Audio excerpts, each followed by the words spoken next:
Baik, selamat siang. Perkenalkan, nama saya Daniel Mikael Nikola Shanturi dengan NIM 11S 24037 dari kelas 11 Informatika 2. Di sini saya akan menjelaskan pratikum yang kelima, yaitu ekspresi rekursif.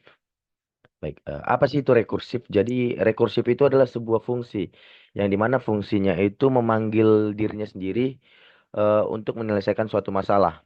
Untuk menyelesaikan suatu masalah.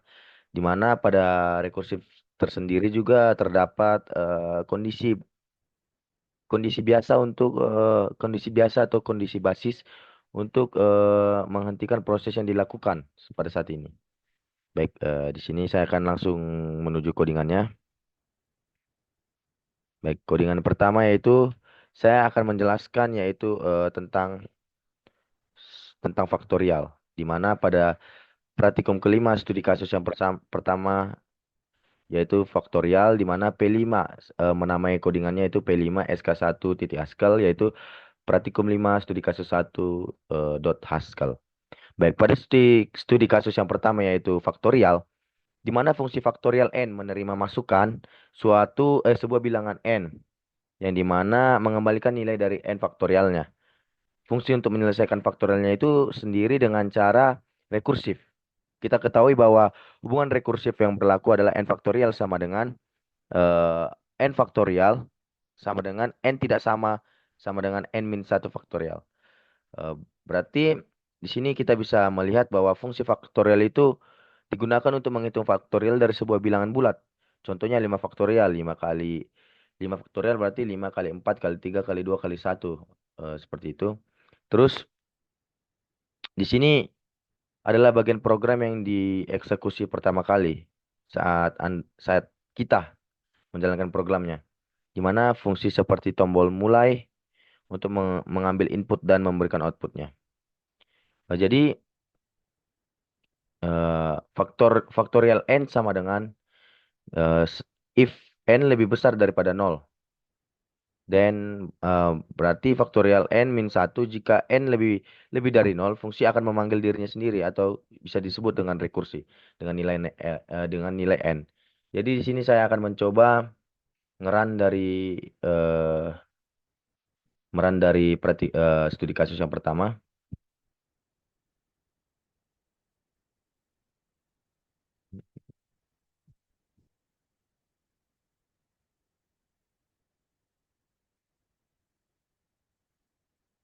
Baik, di sini saya coba run.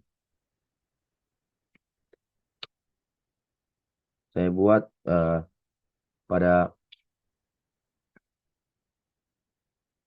studi kasus kita diminta untuk menginput angka 5. Jadi yang keluar akan 120.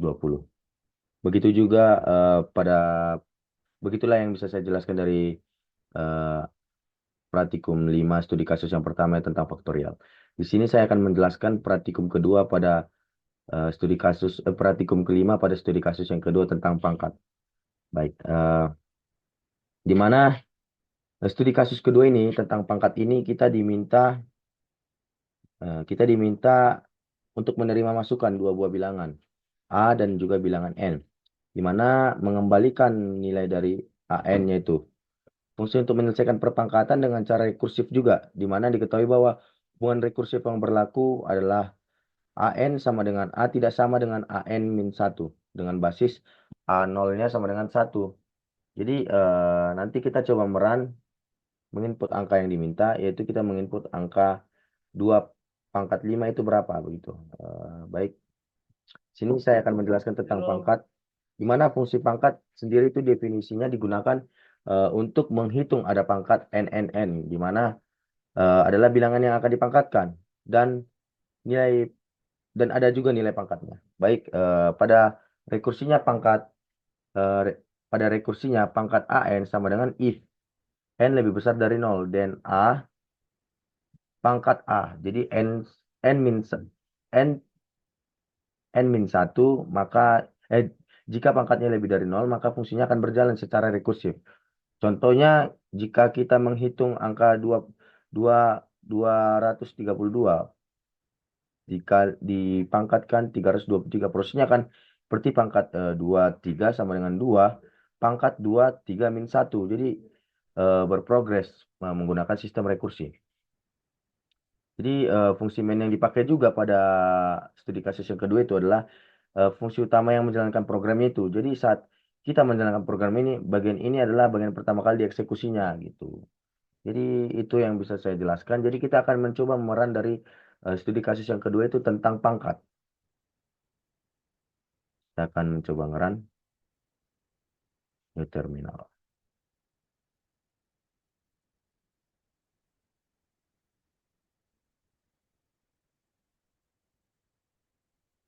Kita buat P2, P5, SK2, jadi HS.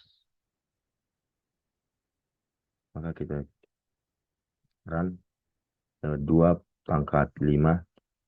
Nah, sesuai dari codingan yang diminta, kita input angka 225, maka akan keluar 2 pangkat 5 akan menghasilkan 32. Jadi segitu yang bisa saya jelaskan tentang studi kasus yang kedua.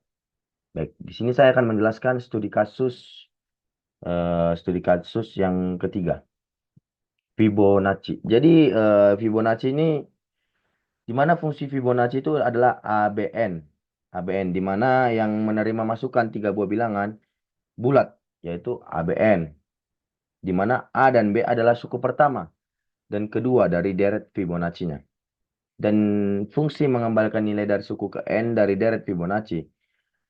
Fungsi menyelesaikan deret Fibonacci dengan cara rekursif juga, di mana kita ketahui bahwa hubungan rekursif yang berlaku adalah Fn sama dengan Fn-1 plus Fn-2. Dengan basisnya itu N sama dengan 1, maka hasilnya A atau N sama dengan 2, hasilnya B.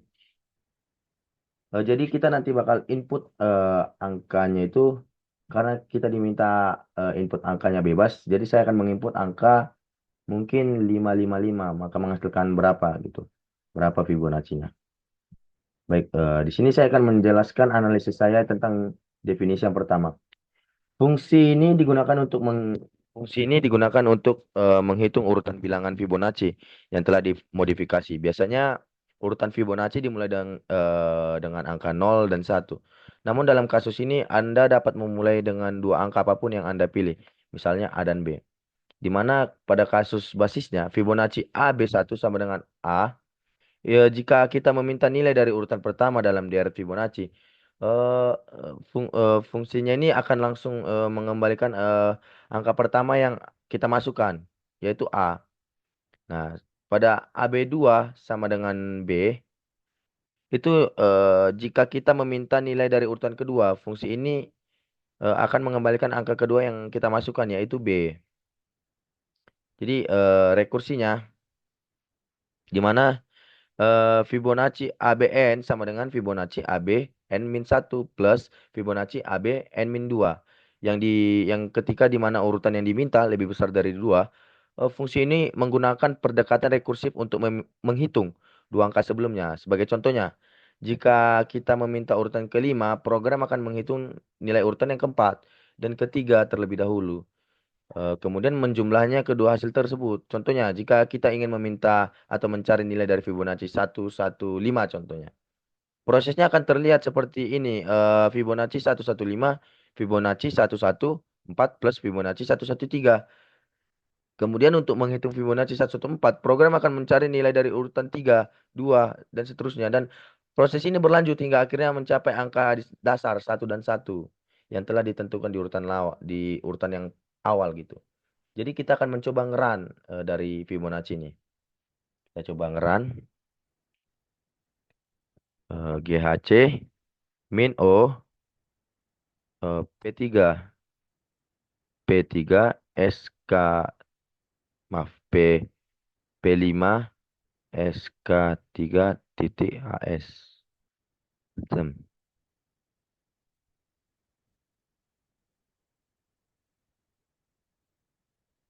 Oh maaf. Saya salah untuk ngeran GHC min O aturan teman. Min C P3 P5 SK3 titik HS. Dem. Kita masukkan angka contoh seperti yang saya bilang 555. Maaf, kita coba P. 3, 5, 5, 5. Maka Fibonacci-nya adalah 25. Gitu, teman. Jadi, begitu juga seterusnya kita masukkan 4. Sorry. P3. 4, 4, 4. Maka yang akan keluar 12. Begitu juga, teman. Begitu juga seterusnya. Kalau kita juga keluarkan 3. Kita berikan contoh satu lagi. Kita berikan contoh satu lagi. 3, 3, 3. 6. Jadi, ke di mana ketika kita menghitungnya itu yang diminta yang ketika urutan yang diminta lebih besar dari dua yang seperti saya jelaskan fungsi ini akan menggunakan pendekatan rekursif untuk menghitung dua angka sebelumnya gitu teman. Jadi itu yang bisa saya jelaskan dari studi kasus yang pertama tentang faktorial, studi kasus yang kedua tentang pangkat, dan studi kasus yang ketiga tentang Fibonacci. Sekiranya yang bisa saya jelaskan dapat dimengerti. Mohon maaf jika ada salah kata dan perbuatan yang kurang menyenangkan. Saya tutup dengan terima kasih. Terima kasih. Shalom. Selamat siang.